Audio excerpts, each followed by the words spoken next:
Les premiers éléments de la mission militaire européenne sont arrivés au Groenland. Il s'agit de renforts de taille modeste. La Maison-Blanche les estime négligeables.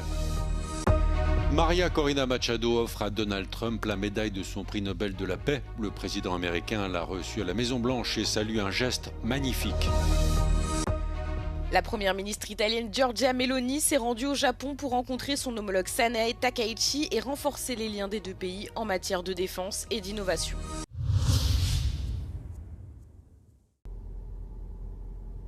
Un bâtiment de la marine danoise déployé devant Nuuk, la capitale du Groenland, où sont arrivés les premiers éléments de la mission militaire européenne de renfort. La mission est dirigée par le Danemark. Selon la porte-parole de la Maison-Blanche, Caroline Leavitt, ces mouvements n'ont aucun impact sur Donald Trump. I don't think troops in Europe impact the president's decision-making process, nor does it impact his goal of the acquisition of Greenland at all. Un premier contingent de renforts français et allemands est sur place. Il s'agit de préparer de futurs exercices communs et la taille des renforts est très modeste. L'Allemagne envoie 13 militaires, le Royaume-Uni et les Pays-Bas en envoient 1. Les Européens souhaitent néanmoins souligner et renforcer leur apport dans la sécurisation du Groenland. Selon le ministère allemand de la Défense, il s'agit de faire face aux menaces russes et chinoises. La porte-parole du ministère russe des Affaires étrangères, Maria Zakharova, dénonce une provocation supplémentaire des pays occidentaux.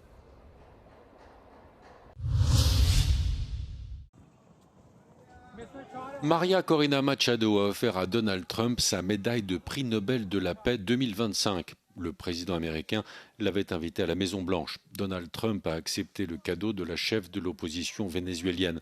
Le président américain y voit un magnifique geste de respect mutuel. Les caméras n'ont pas eu accès à la Maison-Blanche lors de la visite de Maria Corina Machado et le service de presse de Donald Trump parle d'un déjeuner de courtoisie qui a duré 2h30.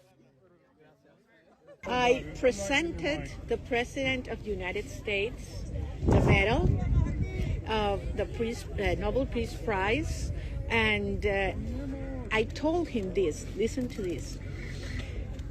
200 years ago, General Lafayette gave Simón Bolívar a medal with George Washington face on it.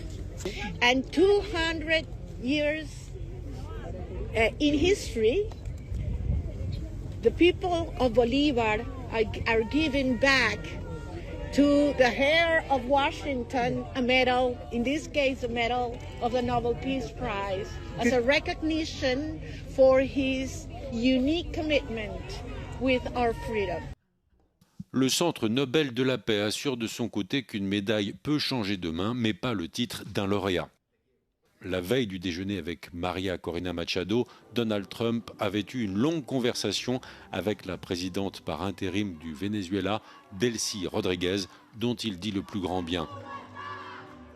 Le président américain tient Maria Corina Machado à l'écart de sa stratégie pour le Venezuela.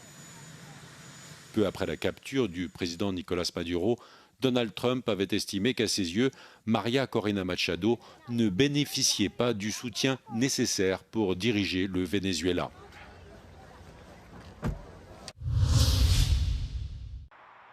L'Iran aurait renoncé à 800 exécutions de manifestants qui étaient prévues mercredi. L'information est révélée par la porte-parole de la Maison-Blanche.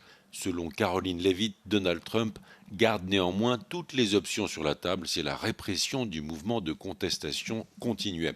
Donald Trump avait menacé l'Iran de frappes en cas d'exécution de manifestants et Washington s'inquiétait notamment du sort d'Erfan Soltani, un homme de 26 ans arrêté la semaine dernière. Erfan Soltani est accusé de rassemblement contre la sécurité nationale et de propagande contre le système. Selon l'Iran, les accusations dont le jeune homme fait l'objet ne sont pas passibles de la peine de mort. Aucune manifestation d'ampleur n'a été signalée en Iran depuis plusieurs jours et l'éventualité d'une frappe américaine semble s'éloigner. Les pays de la région ont mis en garde Washington des possibles répercussions et le niveau d'alerte de la base américaine du Qatar a été abaissé. The region is holding its collective breath, hoping cooler heads will prevail and that escalating rhetoric will not lead to open conflict. Earlier this week, Iran warned Qatar and Saudi Arabia that if it is attacked, it will retaliate by striking American targets in those countries. And to explain what's at stake for the region, I'm joined on Euronews by Mehran Kamrava, a leading expert on Middle Eastern politics. Professor, can you explain the mechanics of what's driving the current standoff? If the Americans were to attack targets inside Iran, then politically the Iranian government simply cannot afford not to react. It cannot bear the political costs domestically of looking as if it is incapable of hitting back. And therefore, it will have to retaliate in one form or another. This is precisely what we saw in 2020 when the Americans assassinated General Soleimani. And this is what we saw in June of 2025 when the Israelis and the Americans attacked Iran and the United States attacked Iranian nuclear facilities. And so in both of those instances, we saw Iranian retaliation. And there's no reason to believe that this time would be any different. If anything, the Iranians this time would want to certainly show that they can throw a much more lethal punch.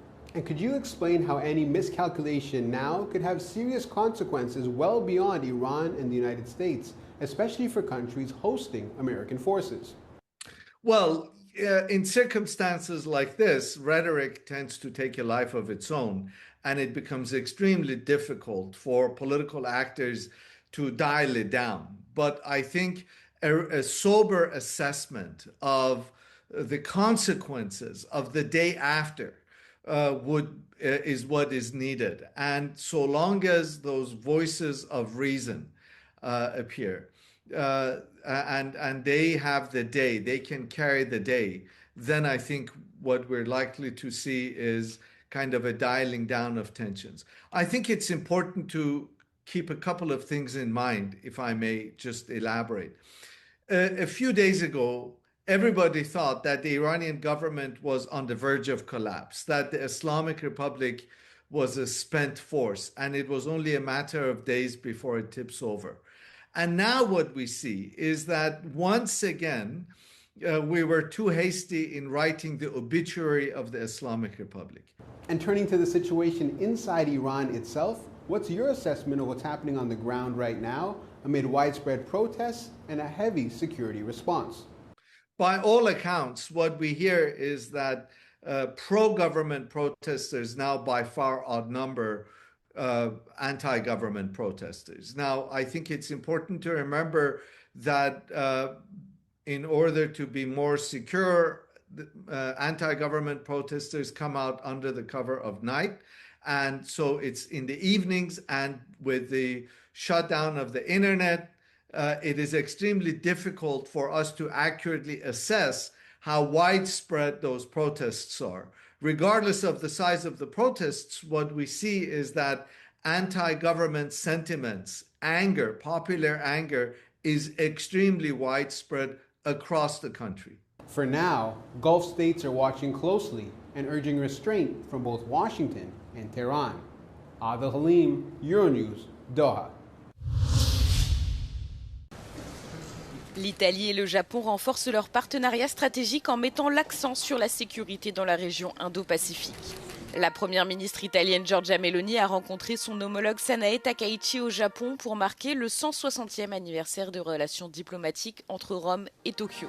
Cette troisième visite de Giorgia Meloni au Japon visait à renforcer les relations bilatérales pour en faire un partenariat stratégique spécial, un besoin critique face au contexte mondial instable. Au cœur des discussions, la défense et l'innovation industrielle, les deux dirigeantes ont salué les progrès du Global Combat Air Programme, leur projet de chasseurs de nouvelle génération développé en collaboration avec le Royaume-Uni. Une attention particulière a été accordée à la sécurité dans la région Indo-Pacifique. Elles ont également réitéré leur condamnation des programmes nucléaires de la Corée du Nord et leurs préoccupations concernant sa coopération militaire avec la Russie.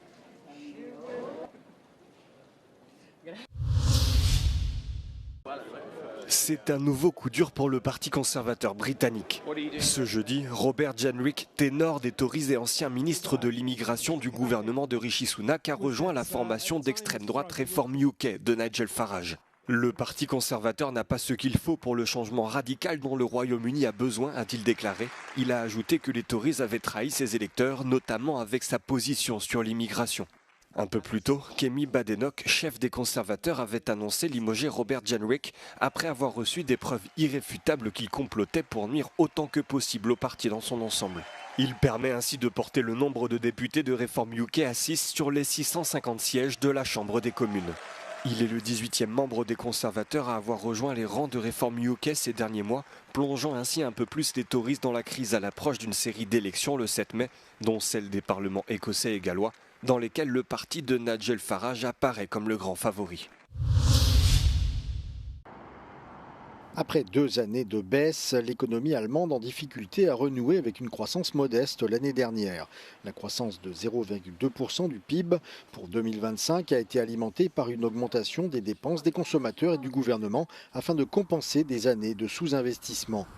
En revanche, les exportations ont fléchi sous le poids d'une politique commerciale américaine plus restrictive sous la présidence de Donald Trump. Parallèlement, les dépenses de défense ont augmenté en raison d'une perception accrue de la menace russe après l'invasion de l'Ukraine. L'Allemagne a connu une période de stagnation prolongée à la suite de la pandémie de Covid-19. La hausse des coûts énergétiques suite à la guerre en Ukraine et la concurrence croissante de la Chine dans des secteurs clés de l'économie allemande tels que l'automobile et les machines industrielles ont freiné une économie fortement axée sur les exportations. Le renforcement de l'euro a également rendu ces exportations moins compétitives en termes de prix.